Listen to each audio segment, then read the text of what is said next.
What's going on, guys, and welcome back to the channel. Today I'm going to walk you through the first few things you need to do when you start a Shopify store. So I'm actually launching a new Shopify store, and I can get into that as we get into the video, but this is just going to be the first things that you really need to consider and walk through before you actually launch your store. So let's get into it.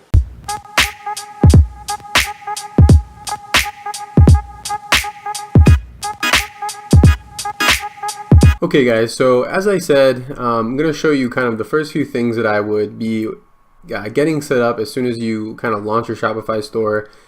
Just use the free trial so that as you're setting up and you're in the setup phase, you're not actually trying to launch. You have your free trial that where you can get everything set up, you're not paying for it yet.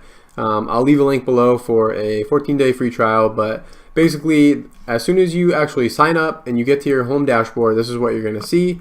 And the first thing that I recommend is getting a couple settings configured. That way you're going to be ready for launch. So if you click onto your settings, I already have my tabs set up here. You're going to want to go to your payment providers first because you have to hook up your bank account. That way you can collect payment, so you can use Shopify payments. So you're going to want to go into your payment providers, and it'll look a little bit different when you first sign in because I already have my bank account hooked up. But you're going to go into the Shopify payments here, you're going to add your bank account, and it might take a couple of days for them to verify that it's all set. And then once they do that, I would also recommend just making sure that you have some of these accelerated checkouts checked off, like the Shopify Pay, the Apple Pay, and the Google Pay. There's no reason why not to have a couple extra things available for people to check out. Why would that be? You don't want that to be a barrier. The PayPal is automatically already set up for people to check out. It's just once somebody actually uses that, it'll actually email you so that you can collect your money through PayPal. And then I haven't activated the Amazon Pay, but it's something that to think of. Most people have Amazon or Amazon Prime accounts now, so the information is already stored. So something just to take into consideration. And they have other alternative payment methods, but the main thing you want to do here is get your bank account set up for Shopify payments, because that's going to be the most used payment that you're going to get on your store. The next thing would be, if you go back into your settings, is you're going to want to make sure that your shipping is all set. So if you click on your shipping, brings you here, so you can kind of set your shipping rates. Just because it's kind of expected now by customers. I have my free shipping set for domestic United States, and then I have $10 here, as you can see, for the rest of the world. I haven't completely thought through my shipping zones yet, but it's something that you're going to want to take into consideration. And if you want to kind of edit, you can go into add a shipping zone. There's a few different scenarios that you can kind of think through. So you can base your shipping zones based on country, and then if you go into the United States, you can even change it across different states. And then you have a few different ways that you can do here. So you have your price base rate. So that's something like if a shopper spends $25 or more, then you can set a certain rate for them. So basically, the more they spend, probably after a certain amount, you just give them free shipping. They have a weight-based rate. So if something's really heavy, then you charge them a little bit more for shipping. And then they have a calculated rate, which this is like a live calculator where it kind of works with the actual carriers to give them a live rate at checkout. Typically when I get started, I like to just do a price-based rate. That way I know exactly what I'm going to be charging and what the customers are going to have to pay.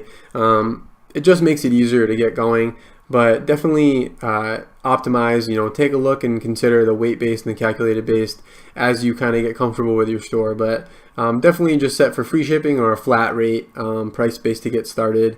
It's just easier to do that right out of the gate. Okay guys, so the second thing that I recommend is getting your social channels and your sales channel set up. So by social channels, I just mean get your Facebook page set up, your Instagram page, your Pinterest, whatever social media platforms you're going to use.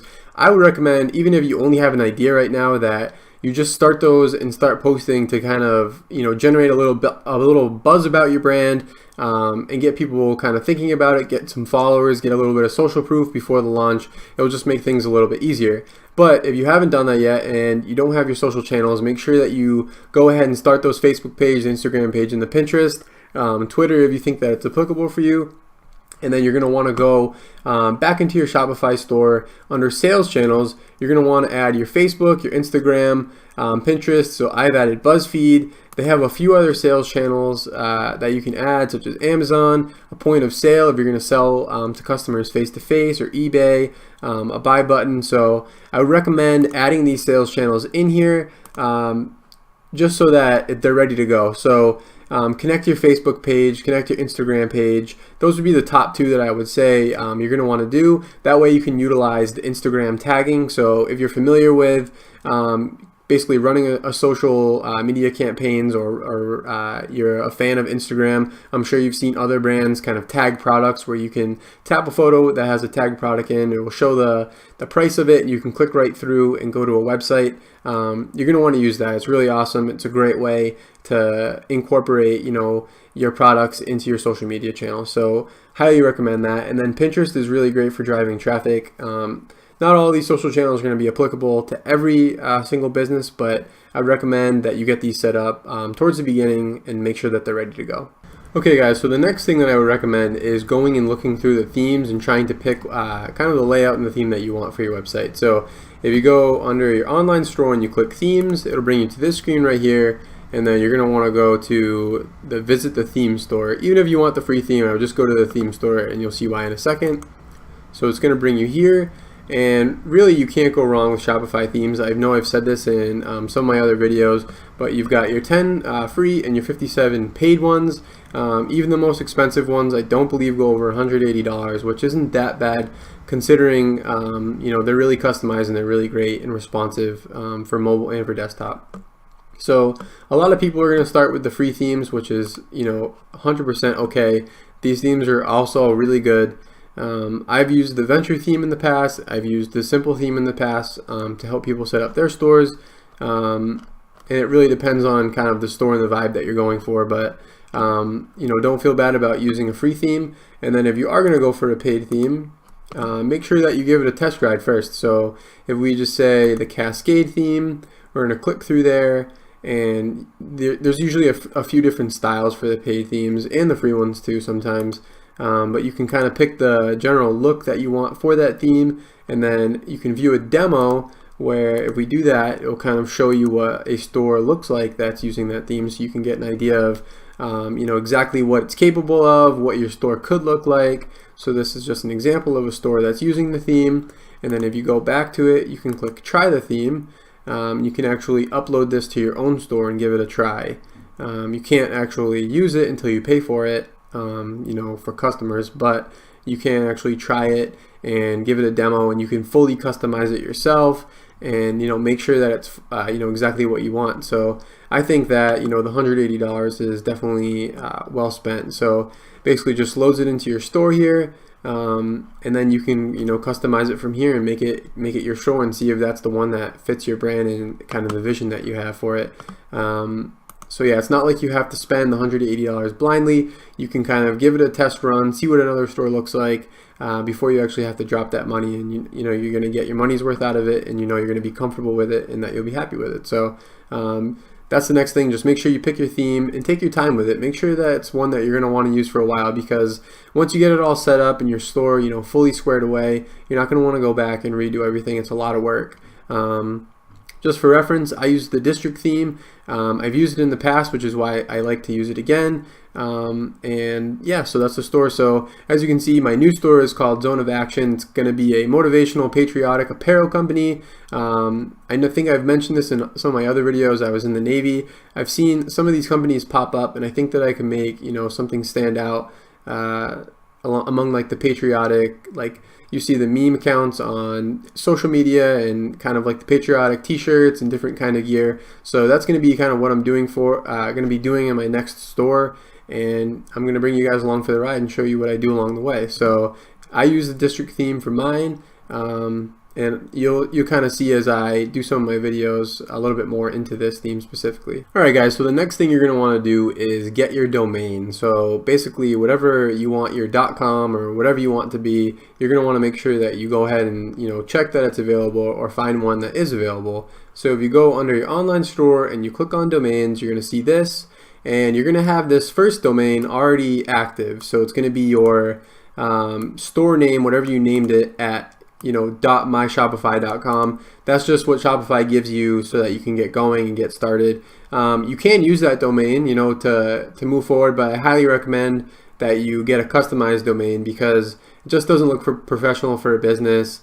It's a weird domain for customers to see, and actual domain is not that expensive. So if you go to buy new domain, you're gonna have this come up, so you're gonna test something out. So if we do like Amazon.com, which we know is not available, it'll kind of pop up and it'll tell you what is available. So search result, Amazon.com, unavailable, and then you can kind of scroll through what might be available. So you can see Amazon.community, Amazon.company.computer. So they have a whole bunch of different URL extensions, which is instead of .com, something else. .co is really popular for a lot. So you can just kind of go through here, check different domains, see what's available, and then if we do go find one that is available, we'll just type a bunch of letters so we can make sure we see what it looks like. It'll come up here, and then you can go ahead and click buy, and you'll walk through the steps here. So I haven't actually even bought my actual domain yet, but you'll go ahead in here, you'll enter your information, and the cool thing is that it's only $14 a year for a lot of the .coms. If you get into some of the specialty domains like .shop or like just some weird ones, they tend to run a little bit more expensive.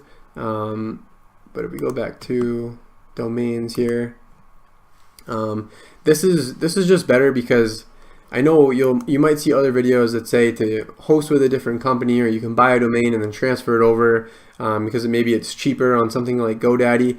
But for me, it's just so much easier to do it right here. It's already connected. It's already set up. $14 a year is not going to be a huge, it's not going to break the bank. It's not a huge investment, and it just makes things so much easier to maintain. And for a beginning store, you don't need your own hosting. Hosting can get really expensive.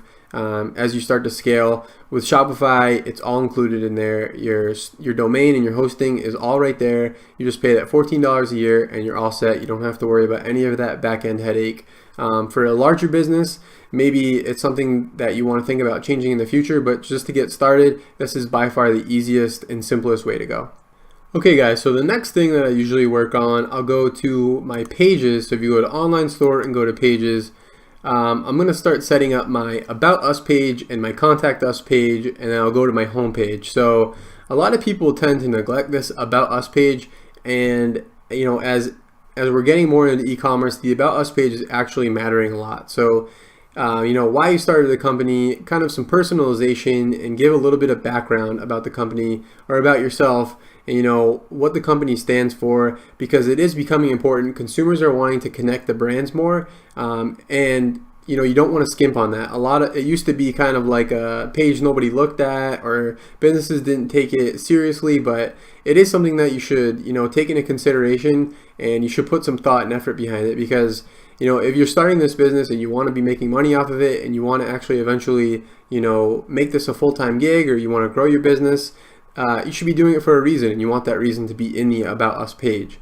So if we go to my About Us page, I'm still kind of touching up a little bit about it, but I'm doing this from a first person's perspective. So kind of saying why I started it, giving a little bit of background about my Navy background, and then I'm going to talk about how I'm giving, I'm going to be working with shelters and trying to help with getting veterans off the street, because veteran homelessness is a big issue in the United States. And then just a little bit about what we're doing, and I like to sign off with cheers, and I'm signing my name, and I'm putting some pictures of me up here because I want customers to connect to the brand, connect to my story, and I want them to pick me over going to another store because they're connecting with me somehow, and I'm being real with a consumer instead of some giant corporation trying to connect. I'm just one person or a small business, and I think that really will go far away with a lot of consumers today. People are becoming a lot more conscious with who they buy from.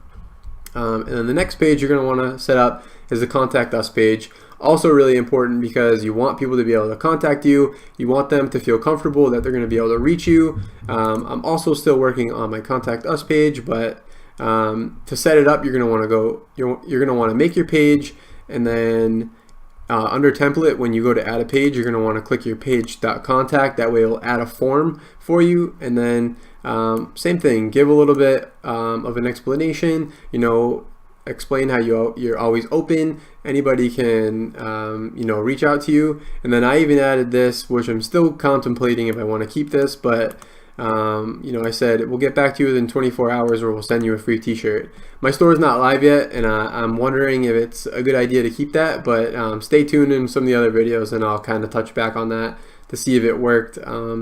But I think that's just a good confidence boost to somebody who's questioning about your brand or some products, and they're like, wow, if they're going to send me a free t-shirt just because they're not getting back to me in 24 hours, that means, one, they really care, and they're going to get back to me quick and answer my question. Otherwise, I'm going to get a free shirt. So I'm going to kind of test it out and see how that goes as I launch this store. Lastly, the thing you're going to want to set up is your home page. So that is actually somewhere different. So if you go to your online store and you go to your customize, this is where you're going to actually customize the layout of your actual store. So I'm still working on this as well, but you can kind of see a little bit of what I've got so far once this loads. So just kind of getting my logo up here, getting my navigation set up. This left bar is where you're going to kind of drag and drop some of the key elements for your homepage. But this would be the next step of what I've actually started working on, getting my Instagram feed integrated with the platform, which goes back to starting your Instagram profile and having all of this stuff kind of already ready to go. So kind of working on my layout now, working on the colors and the fonts. This one's going to probably be the most time consuming because the homepage is kind of the brand statement and you're going to want to make sure that this is correct. But I would say 3 of the first pages that you're going to want to get are your contact us, your about us, and your homepage, and then you can start moving into your products, which I'll cover in another video. Okay guys, so the next thing that you're going to want to do is you're going to want to get your Google Analytics account set up, and you want to grab your Facebook pixel. So you can just click the link and learn more about Google Analytics if you never grabbed it. But essentially you're going to just walk through the Google Analytics setup, and then it's just going to give you a code and you're going to paste it right here. I would definitely recommend you're going to want to get this set up. While Shopify does give you decent analytics, Google Analytics is also just kind of the standard, and you're going to want to know who's coming to your store, and you're going to want to track things. It's just something that you're going to want to have. So you're going to want to capture that very first traffic and make sure that you're tracking the behavior on your site. So set up your Google Analytics account and get the code pasted in here. That way it's all good for when you launch and you're not trying to figure this out at the last second. Next, you're going to want to get your Facebook pixel set up. So basically go over to your Facebook account, which hopefully you already have set up. You're going to want to go into the ads manager and your business manager, depending on how you have it set up, but make sure you have your business Facebook page, and you're going to want to go over to the pixels and create a new pixel for your store, and then you literally just have to paste your pixel ID into this box. And basically what the Facebook pixel is for is when people come to your store, it's basically going to track them so that you can retarget them. You can understand who the audience is that's coming to your store. You can track them for conversions if you're running Facebook ads. So really important, even if you're not going to use Facebook ads right out of the gate, or it's a ways down the road, you want to use the Facebook pixel now so that you can capture the people that are coming to your store now, and you can create lookalike audiences and retarget people down the road. So highly recommend you get these set up so that all of the people that are coming to your store at launch, which it might not be a lot, but you want to track who these people are, what they're doing, and what's working for your analytics and your advertisement efforts later on. So get these set up for sure. And then the last thing about the analytics and the pixel is just if you guys need help walking through some of these things, I can make another video about them.